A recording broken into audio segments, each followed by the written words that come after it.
Bonjour à tous et bienvenue pour cette nouvelle vidéo. Je suis ravie de vous retrouver pour ce nouveau point lecture. J'espère que vous allez bien, que vous avez passé une bonne semaine et que vous avez eu de très très bonnes lectures. Pour ma part, avant de commencer, je voudrais vous remercier infiniment pour l'accueil que vous avez fait sur ma vidéo de la semaine dernière qui était un vlog lecture. Voilà, je voulais essayer un petit peu de changer, de mettre un peu plus de vlog en 2022. Donc j'ai voulu tester pour voir si ce type de vidéo allait vous plaire. Et visiblement oui, parce que j'ai fait un excellent... j'ai fait pas mal de vues dessus. Donc un grand merci à vous. Donc je vous dis d'ores et déjà que la vidéo de lundi prochain sera un vlog.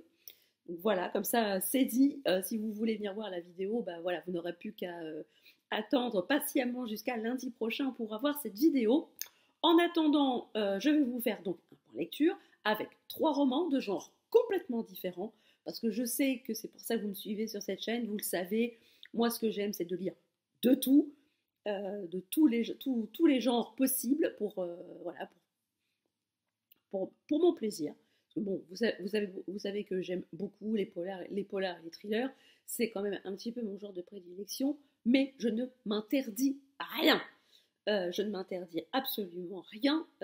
J'aime lire de tout. Je lis de la fantaisie, du contemporain, de l'historique, de la comédie. Enfin bref, voilà, je ne m'interdis rien. Je lis de tout pour mon plaisir et je pense que c'est ce que vous aimez aussi suivre sur cette chaîne. Donc, commençons tout de suite dans le vlog que vous avez eu la semaine dernière.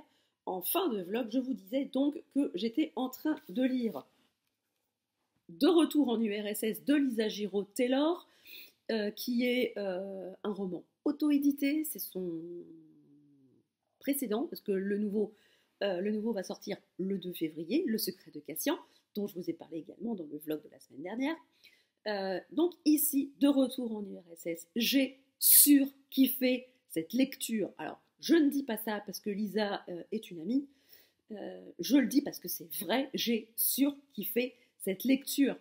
Dès les premières pages, j'ai tout de suite su que j'allais aimer, un peu comme Reine Rouge de Juan Gómez Jurado, que j'ai lu, qui a été un de mes premiers coups de cœur de 2022.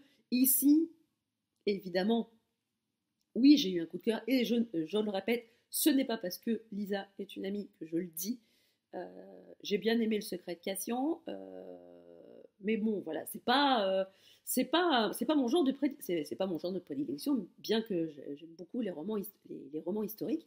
Mais alors ici, De retour en URSS, est-ce que c'est parce que on allie les voyages temporels, qui n'est pas sans rappeler, bien évidemment, ma série chouchou, coup de cœur de tous les temps, du monde entier, de l'univers intergalactique, c'est Les Chroniques de Sainte-Marie, bien évidemment. Donc ici, il est question de saut temporel également, mais il est aussi question d'espionnage, de politique, de complot,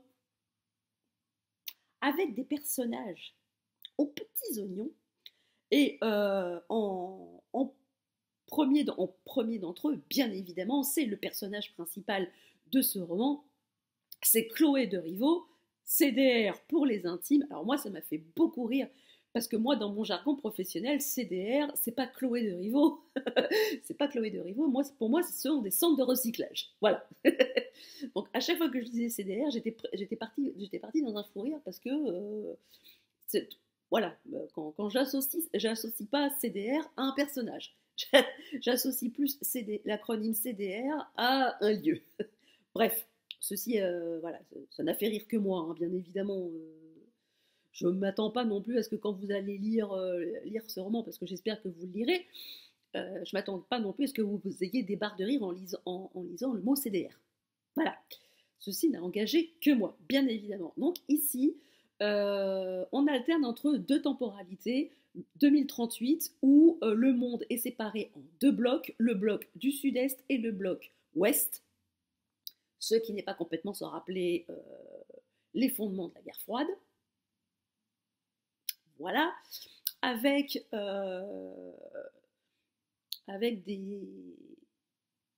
des gens qui sont à la tête de ces fameux blocs de présidents.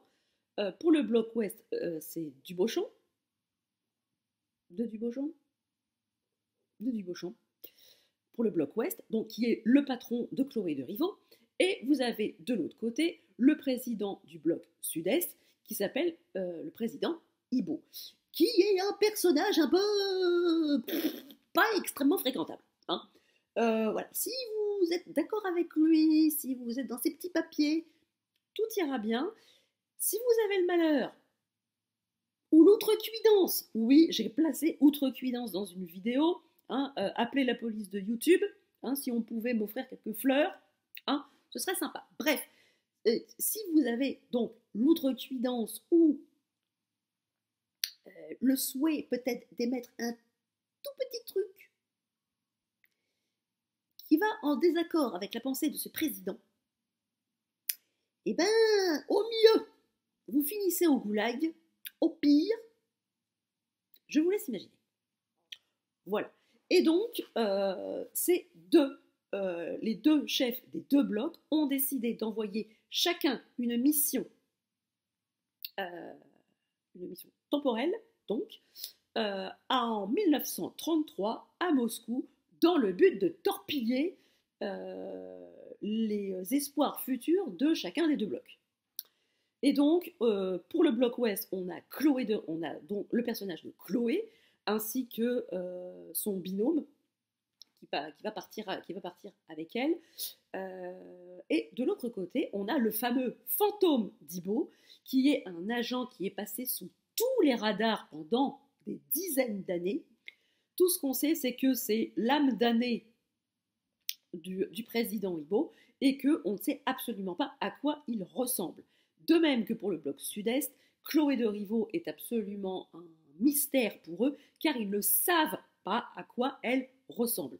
Il y a eu de nombreuses descriptions qui ont tourné dans tous les rapports des blocs, mais personne n'est, à l'heure où ils s'en vont en mission temporelle, personne ne peut dire à quoi ressemble Chloé de Rivaux. Et donc du coup, on va suivre les deux missions en 1933, donc à Moscou, dans une période où ce n'est pas non plus le Club Med. Hein.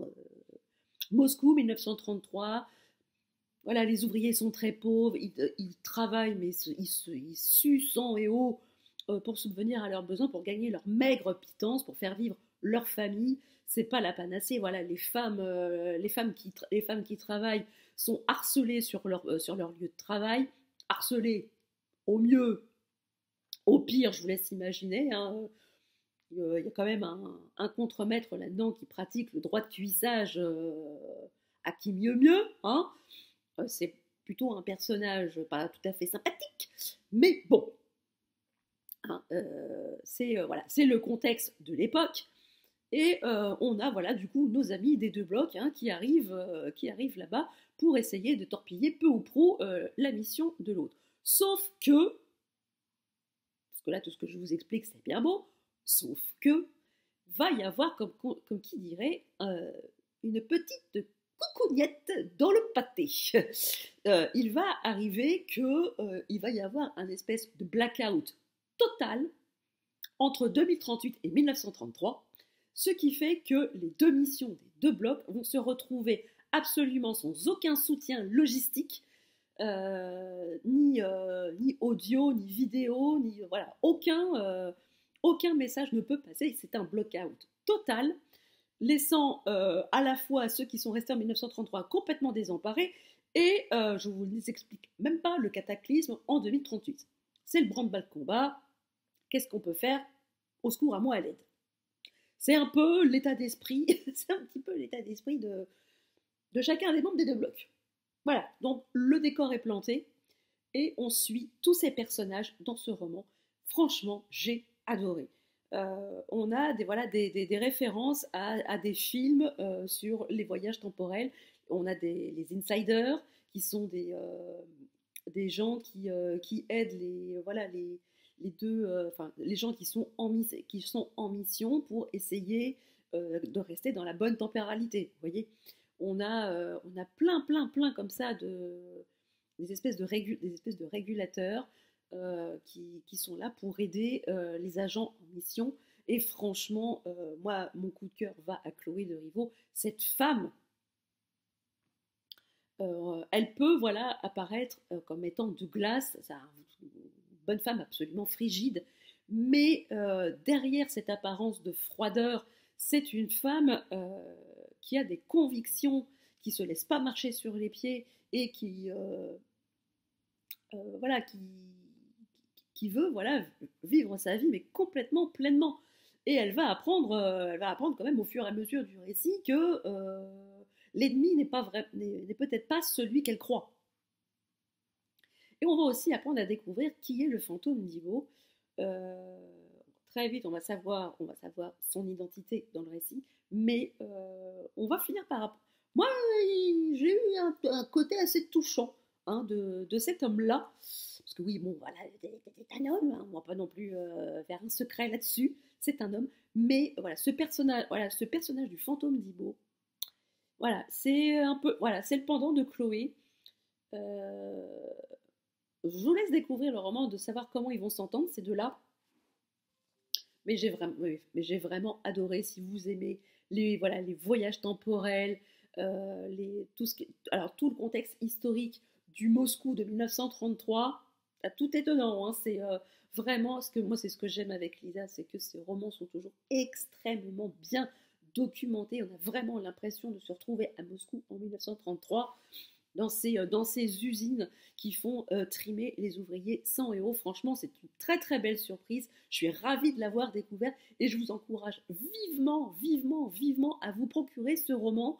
Voilà, si vous voulez des personnages à poigne, que ce soit des personnages masculins, des personnages féminins, que ce soit les personnages secondaires, tout a une place réellement très importante. Il y a de l'humour, parfois très second degré.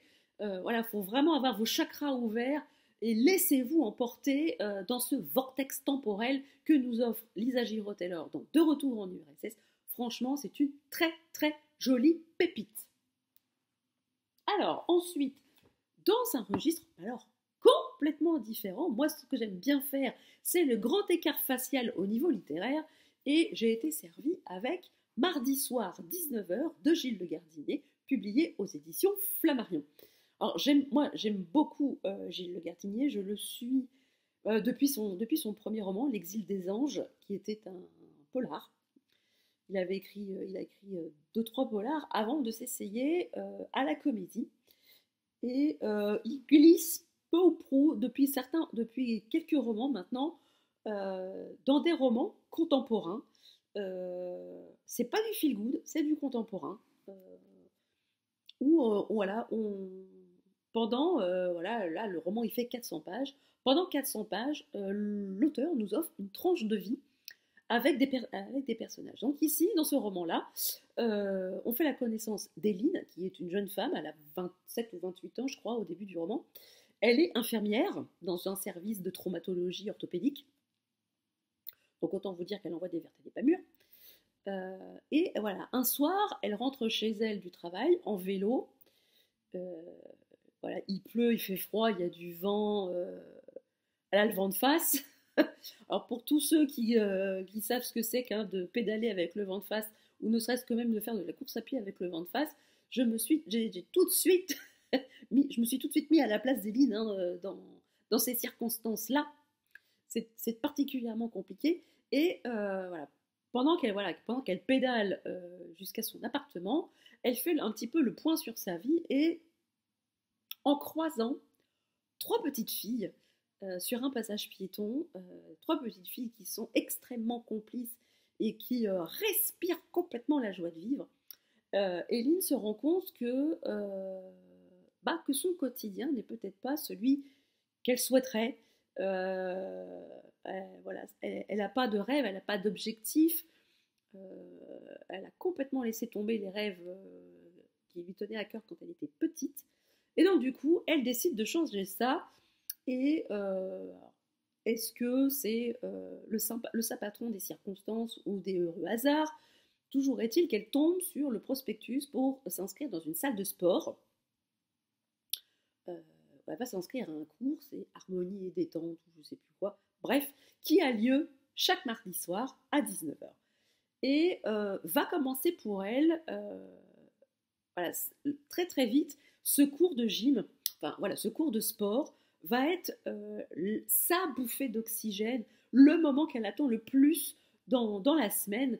Et c'est vrai aussi pour toutes les femmes qui se sont inscrites à ce cours, parce que ce sont des femmes, hein, qui se sont inscrites à ce cours-là. Et très vite, on s'aperçoit que ces femmes attendent ce cours de gym pour s'offrir une parenthèse dans leur quotidien, cette fameuse bouffée d'oxygène qui manque tant à Eileen. Et elle s'aperçoit qu'elle n'est pas la seule dans ce cas-là, et va s'en suivre un... Voilà, elles vont créer un groupe extrêmement dynamique, extrêmement soudé, face à la prof de gym qui est vraiment... qui aurait plus sa place à l'armée, hein, en tant qu'adjudant-chef. Elle n'est pas facile, hein, elle n'est pas facile à traire, la dame. Hein. Bref, mais voilà, au-delà de ça, enfin, tous ces personnages féminins vont vraiment beaucoup aimer ce cours et ce moment dans leur vie voilà, qui va leur ouvrir pas mal de portes, sans vouloir en dire plus. Et on suit le quotidien d'Eileen à l'hôpital, avec ses collègues infirmières, aides-soignants, médecins. Voilà, Eileen, c'est une jeune femme qui prend son métier d'infirmière extrêmement à cœur. Voilà, ce roman est un énorme hommage au personnel soignant de nos hôpitaux. Voilà, Gilles Le Gardinier a écrit ce roman pendant le confinement, en 2020, le premier confinement. Et ça se ressent, hein. On sent toute la générosité de l'auteur et toute sa bienveillance envers l'humanité. Et là, il rend vraiment clairement hommage à tous ces hommes et ces femmes qui travaillent dans des conditions parfois extrêmement compliquées, mais voilà, ils passent des heures et des heures à l'hôpital, enchaînant les gardes, enchaînant les services, mais toujours avec cette idée de soigner les gens, de leur apporter un peu de douceur, un peu de chaleur, un peu d'humanité pendant ce séjour à l'hôpital. Et voilà, on suit le quotidien de ces gens qui passent quasiment plus de temps à l'hôpital que chez eux, avec leur famille. Ils se sont d'abord aussi développé une autre famille là-bas, à l'hôpital. J'ai trouvé ça absolument touchant. Le personnage d'Eileen m'a beaucoup touchée, parce que c'est une jeune femme voilà, qui se laissait un peu porter par le cours du quotidien, qui s'était un petit peu oubliée au passage. Voilà, elle s'est mise avec son petit copain sur un malentendu, parce que peut-être qu'elle n'en trouvait pas d'autres, que c'était peut-être le meilleur parti qui se présentait à l'époque, et du coup elle n'est pas complètement heureuse. Et elle va remettre en cause pas mal de choses de son quotidien avec ce roman. Et voilà, moi j'ai vraiment beaucoup aimé cette sincérité, cette bienveillance, cette chaleur humaine, ce qui nous manque énormément à l'heure actuelle. Hein. C'est vrai qu'on vit des périodes pas faciles, c'est vrai. Ça fait 2 ans qu'on vit comme ça. C'est vrai qu'il y a peut-être un peu temps de passer à autre chose, parce que 2 ans de Covid, ça commence à faire beaucoup, hein, quand même. On a peut-être envie d'un peu plus de chaleur humaine, d'un peu plus de bons sentiments, sans tomber dans la mièvrerie, parce que c'est pas mièvre, hein, c'est pas mièvre du tout. Voilà, c'est une belle tranche de vie avec avec des sentiments qui nous font peut-être revoir un peu nos voisins humains, avec un peu plus de bienveillance. Voilà, c'est vraiment des romans qui font du bien. Alors vous me direz, oui, mais alors quel rapport avec ces deux charmants toutous qui gambadent sur ce petit chemin? Je vous dirais, dans un premier temps, aucun. Mais peut-être que, par analogie, on va peut-être se dire que les personnages de ce roman ont décidé un beau jour, avec ce fameux cours de gym du mardi soir 19h, de briser leur chaîne, briser le carcan dans lequel ils sont, et s'en vont vers les chemins, gambadant joyeusement, truffe au vent, histoire de voir ce que la vie nous réserve, voir ce que le destin va nous apporter, et saisir les opportunités quand elles arrivent. Voilà. Donc c'est peut-être, excusez-moi, peut-être la seule analogie que je peux voir avec cette couverture qui n'a, pour ma part, de prime abord, aucun rapport avec ce qui se passe dans le roman. Voilà. Donc je vois ça, juste ça, briser vos chaînes, voilà, briser vos colliers, briser vos niches pour aller gambader joyeusement sur les chemins et vous balader truffe au vent. Mais en tout cas, voilà, si vous aimez, les romans profondément humains, avec des personnages très attachants et une sensibilité. Gilles Le Gardinier, il écrit avec une plume extrêmement sensible et il a un talent sans pareil pour se mettre dans la peau d'une femme parce que il fait parler Éline et il parle comme si vraiment c'était une lui-même était une femme. C'est vraiment très très sympathique, très très très chouette. Et ça donne vraiment de la sincérité à ce récit. Franchement, je vous conseille vraiment la lecture de ce roman. Et enfin, dernier roman que je vais vous présenter dans ce point lecture, dans un genre encore complètement différent, il s'agit de Sarah Jane de James Sellis aux éditions du Rivage dans la collection Noire. J'avais sollicité ce titre auprès de la maison d'édition. Excusez-moi, je vais retousser encore un coup. Voilà. Donc, j'avais sollicité ce titre auprès de la maison d'édition. Ils ont eu la gentillesse de me l'envoyer. D'abord, je les en remercie beaucoup. Parce que le pitch, je ne sais pas, m'avait beaucoup plu. On parle de Sarah Jane Pullman, qui est une jeune femme à qui la vie n'a pas réservé que des bonnes surprises. Son père l'appelle mignonne, mais pour elle, elle est loin d'être mignonne. Et voilà, le quotidien chez ses parents n'est pas vraiment extrêmement reluisant. Et un beau jour, elle décide de fuguer et de s'en aller par-delà les routes. Et elle va mener plusieurs années d'une existence nomade. Elle va s'installer pour un temps dans un endroit, elle va apprendre un métier, elle va s'inscrire à la fac, elle va apprendre un métier, elle va faire différents métiers et elle va rester plus ou moins longtemps sur place. Et jusqu'au jour où il se passe un événement dans sa vie qui va la pousser un petit peu à sauter dans sa voiture et de partir sur les routes pour retrouver un autre pied-à-terre. Et un beau jour, elle va s'arrêter dans une petite bourgade et elle va pousser la porte du commissariat. Et de suite, le shérif, alors en exercice, va l'embaucher sans lui poser trop de questions. Il va tout de suite l'embaucher, après avoir discuté 10 minutes, un quart d'heure avec elle. Il va l'embaucher en tant qu'adjoint. Non, pas en tant qu'adjoint, mais en tant qu'officier de police dans une petite bourgade qui s'appelle Phare. Et voilà, elle va commencer à travailler pendant quelques mois avec le shérif, jusqu'au jour où le shérif disparaît du jour au lendemain, sans tambour ni trompette, sans aucune explication, propulsant Sarah Jane au rang de shérif. Et elle va assumer ce rôle qu'elle ne souhaitait pas pour autant, mais qu'elle va assumer avec professionnalisme, avec humanité, saluée par ses collègues policiers et par les habitants de la ville. Pour eux, ils estiment que Sarah Jane est une très bonne shérif. Alors, dans ce roman, faut pas s'attendre, faut pas que vous vous attendiez quand même à des rebondissements de ouf. C'est pas un page turner, c'est pas un roman haletant, c'est un roman d'ambiance, noir certes, mais un roman d'ambiance sur la vie aux États-Unis, alors le début du roman commence un peu comme un road trip.